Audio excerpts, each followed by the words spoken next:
Do do do do. Hey guys, happy Wednesday. Um, Sorry a little late. I was busy doing something. I lost track of time. But tonight's topic, for those that are watching on Monday, we tried to talk about this topic on Monday, but it just wasn't in the books because the audio kept skipping out. And as you can see, I'm not wearing any fancy app glasses or helmets. I was kind of thinking that was doing it, so let's see how it does now. Hey Alex! So if you can't hear me or there's any technical issues, just write a message so I know what's going on, so I'm not just talking for like 10 minutes and then I realize you guys didn't hear anything. So tonight's topic is how to travel for less than you might think. And what do I mean by that? So, for those that know me, one of the things they know about me and Matt is that we have traveled a lot in the past and we plan to travel a lot in the future. And one of the questions that many people kind of jokingly ask me a lot of times when we have been traveling is one, basically, how do we travel so often? In the past couple of years, we have been traveling a lot. We were taking around like 3 trips a year. One year it was even more than that, or 1 or 2 years. So, which is a lot of trips, and most of the trips were international, so they weren't like small little trips, but some of them were small trips, like a weekend in Paris here and there. And usually I would just laugh it off and kind of joke that, I just take a lot of unpaid leave at work, which was true. I did take a lot of unpaid leave. But I thought I'd actually go on to talk about the little tips and the tricks that we do so we are able to travel often and for not that much, because I trust me, we do not have unlimited funds to travel. So we're not super, we're not like digging into savings and spending a ton of money traveling. And the way we kind of get around it is using tricks like points and whatnot that I'm gonna get to. But the first step I will say about how we decided to start traveling so often was we decided to prioritize experiences over things. I remember this so well. It was probably, by now it's probably 10 years ago, but there was one Christmas where Matt and I gave each other presents, and they're both horrible presents, basically. I had given Matt a Palm Pilot, which I just totally dated myself because I'm sure there are people out there that have no idea what Palm Pilot is. But I gave Matt a Palm Pilot, and Matt gave me like a basket of Kiehl's skincare. And at the time, I didn't even use Kiehl's. I kind of was insulted by it. And we both looked at each other, and we were like, yeah, I think both of these are going to be returned. And then ever since that Christmas, we actually have never really bought any physical items for each other. We agreed after that holiday debacle that we'll just spend all our money on vacations and experiences and no longer waste money on things that we don't really need. So that's how we started. So I think I encourage anyone to use that mindset for when they do want to travel a lot, because it's true. If you prioritize experiences over things, next time you're going to buy that probably unnecessary item, you can think about it. Well, would I rather have this, I don't know, this pillow for $40, or I could put that towards an experience? And either an experience doesn't have to be travel, it could be a good dinner, it could be a show, just basically non-physical items. So we changed our mindset that way, and since then, basically, and Matt's also a teacher, or he was a teacher, now he's a dean, but he gets all the holidays off. So there was a couple of years ago, we were having a hard time, I'll tell you, we were having a hard time having a baby, and we were just stressed, and we're like, you know what, we're free, we don't have any kids while we're trying, let's just, every chance we get, we're going to go travel. So that's how we kind of started traveling so often, was every time Matt had a vacation, we were just like, let's go somewhere. So this is where I get into, so one, you have to have the mindset that you want to travel, but two, how can you afford to travel so often? So this is what I want to get into, and first I'll talk about airfare, because that's probably the most expensive cost when it comes to traveling. And I would say that over 50% of the time we have not paid like a full cash price for airfare. And this is because we use credit card points and miles. And I'm going to bring Matt in for this because he's actually, this is his specialty. I let him take care of that, and he kind of geeks out over the credit card bonus points and whatnot. But before he comes over here, I want to state that this only works, one, if you have no credit card debt. Do not do this if you have credit card debt, because the interest would kill you. So only do this if you pay your credit card off in full every month. And yeah, that's my big thing about this. That's the only way it's going to be a win. So with that in mind, Matt, you want to come over? He's giving me crazy eyes because he does not want to come and talk about this. He does not like to be on live, so be nice to him. Right? Yes. Naomi? Yeah. So I was just talking about how you can travel, and especially for airfare, for a very low cost, or nothing, basically. You pay taxes. Yeah, so we basically have not paid, well, a couple of times we paid actual money for airfare, like in the last 5 years or so, but almost always it's been on either points or miles. And I don't know, what we've generally done is take advantage of like the big bonuses that credit cards offer. So if they'll offer, like, generally speaking, it's like 50,000 or more, like bonus miles for spending like $3,000 over a few months, or $2,000 over a few months. So we've done that, and just got lots and lots of miles, and then a lot of times canceled the card like the next year before the fee came up. And then, so how many miles, like, would 50,000 miles of 50,000 points get you? So it depends a little bit, but like if it was that would probably be 2 round trips, like either across the country, or like depending on what time of year, it could be to Europe too. Yeah, because or close to it. Yeah, because we definitely went to Paris for under 50,000. I feel like it was like 30,000, and we did that twice. We went to Paris for basically like $100, and we went for a weekend. It was awesome. I highly recommend it. Everyone thinks that it's kind of insane, but Paris is just as far as California. And if you told someone that you're going to LA for the weekend, no one would blink twice.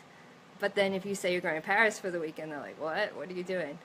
Anyway, I recommend it. Go to Paris for the weekend and just eat. We called it our food weekend, and they're amazing. And if you need tips, I have lots of good food tips in Paris. Anyway, my random rant. So go on. Yeah, but we just tried to like put all of our credit card spending, or all of our spending on credit cards, so that when we are spending money, we're not spending any extra money. We're not going out of our way to spend money on this stuff, but when we are spending money, we're getting points or miles for it. And I don't know, lately we've been doing mostly Chase points because they're good, because you can transfer them to a whole bunch of different stuff. You can do to United or other airlines, or to hotels, or a whole bunch of different things. Or like what we did for this one is that, like, we just got tickets for April, and so it was too close to use airline miles, and so you can use the points toward just the cash value, and like depending on what card you have, we just got a Chase card that gives you like 1.5 times the normal value of the points. So even if there are no miles available, you can still use your points to travel. Yeah, so like when I say miles, most of the miles we've gotten are not from airfare miles. They're from credit cards, correct? Or no, is that separate? Yeah, it's not like frequent flyer Yeah. miles, like we've earned them because we've flown a lot on that airline. It's almost always from the credit cards. Yeah, and then like things that I actually ignore, and Matt reminds me, but like, credit cards would be like some credit cards for dining, you get 2 times the points and whatnot. And it actually does add up if you keep tabs on it, especially if you're going to use it for things like travel. And like I said, like Matt said, for these past 5 years, we very rarely have paid for airfare, which is huge. I mean, the flight that we just booked to Spain in April, it would have been over $1,000 each, cash. So that's over $2,000 that probably we wouldn't have been able to go if we had to pay cash. So it's huge. So it's not a secret because, it's out there, but it's something that, when people would ask me, like, how do we travel so often? Not that I was avoiding answering, I was just kind of joking about it, but I didn't want to get into it, really. But I decided it's such good information to have, and it's not that hard to do.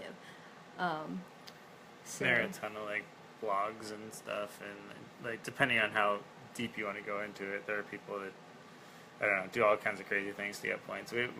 We just have generally taken advantage of bonuses and made sure that our spending is earning us points or miles on something, but people get pretty crazy with what they do, and Google around a little bit and you can see all kinds of things.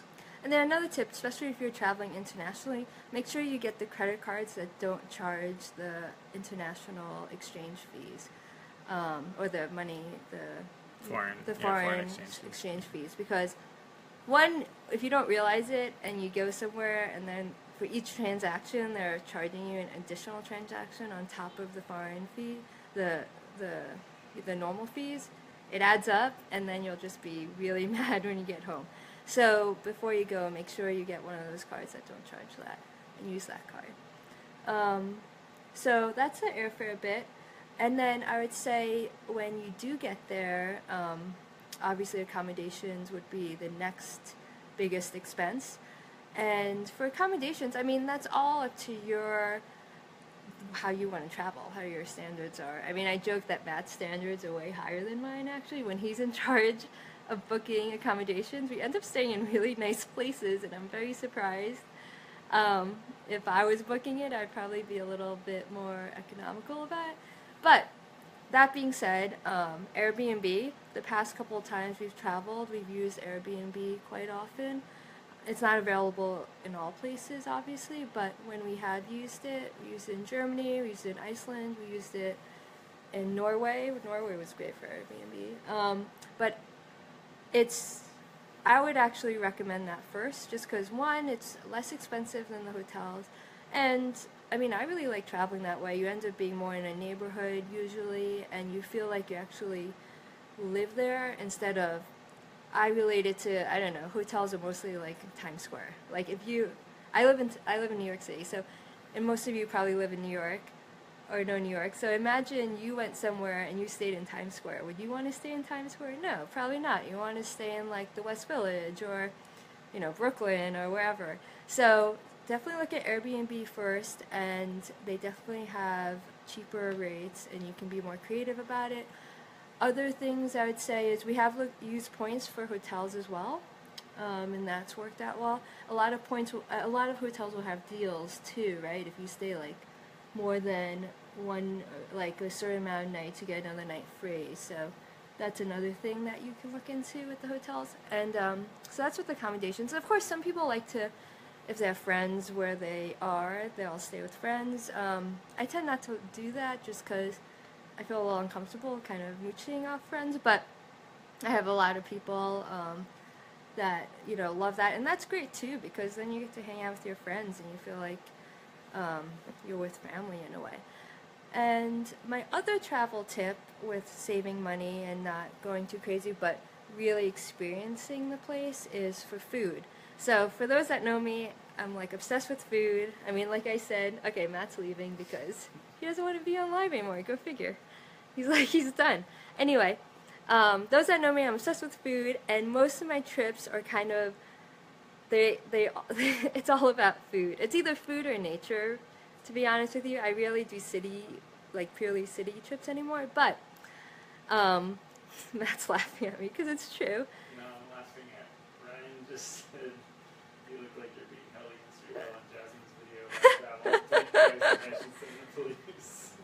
Thanks, Ryan.